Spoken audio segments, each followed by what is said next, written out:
The majority of Zelda games present opportunities for a blank slate.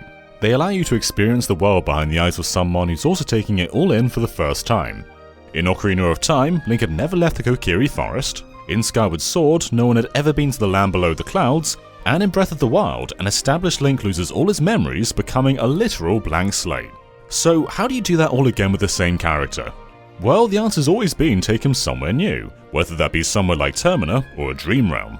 But Breath of the Wild 2 looks to defy the norms of a typical Zelda sequel, with the game still taking place in Hyrule with the same Link. And this isn't any old Link. Perhaps more so than any other incarnation of the character, people have spent so much time with this Link. Hundreds and hundreds of hours spent building this guy up, reclaiming his memories, and building memories of their own with him. So how do you take this specific Link and do it all again? How do you justify going from this many hearts all the way back down to this?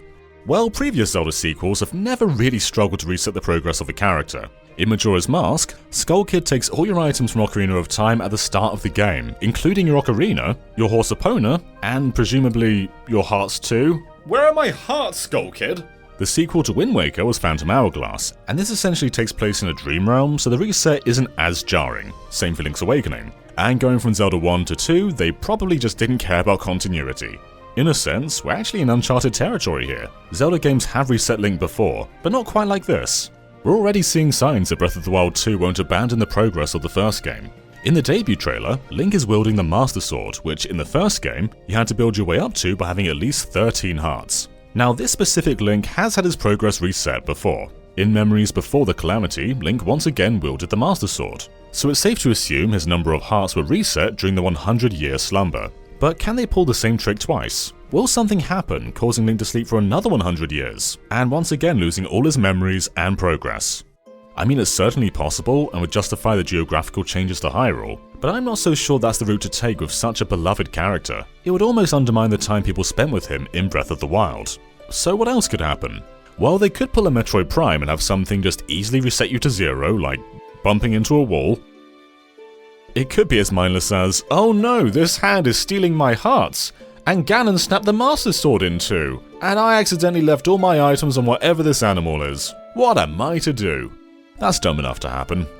Or maybe this time we'll experience Hyrule behind the eyes of someone who hasn't already been on a 300-hour adventure. Zelda experienced significant growth over the story of Breath of the Wild, starting off as someone living in the shadow of her ancestors, unable to harness their power, to becoming someone who can hold back an evil force for 100 years and eventually banish it. It's true she's not experienced in combat, but neither was Link. This guy walked out of a cave with nothing, not even a shirt, and we molded him into a true adventurer.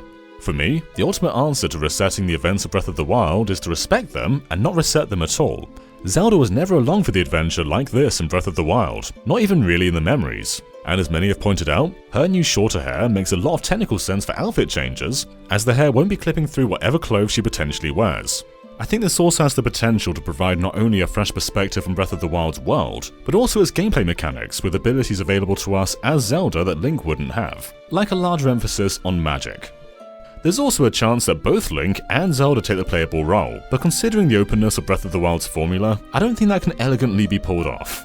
The game wants you to make progress no matter what direction you go in, and gives you all the tools you need within the opening hour, so I don't think it would work to have character-specific abilities or locations. Roadblocks just contradict the formula.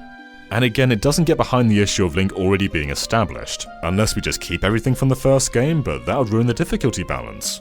The likely answer to all this is probably the same as it was in 1988. They don't care. I'm sure Link could be slapped into a wall and wake up with 3 hearts, but with a game as monumental as Breath of the Wild, I hope they put a bit more consideration into the attachment people have to this world and character. It would feel a bit cheap to reset him for a second time, especially when we've been on such a long journey with him already.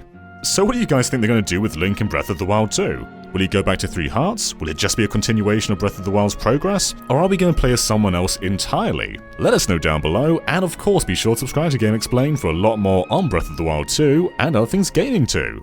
Until next time, bye.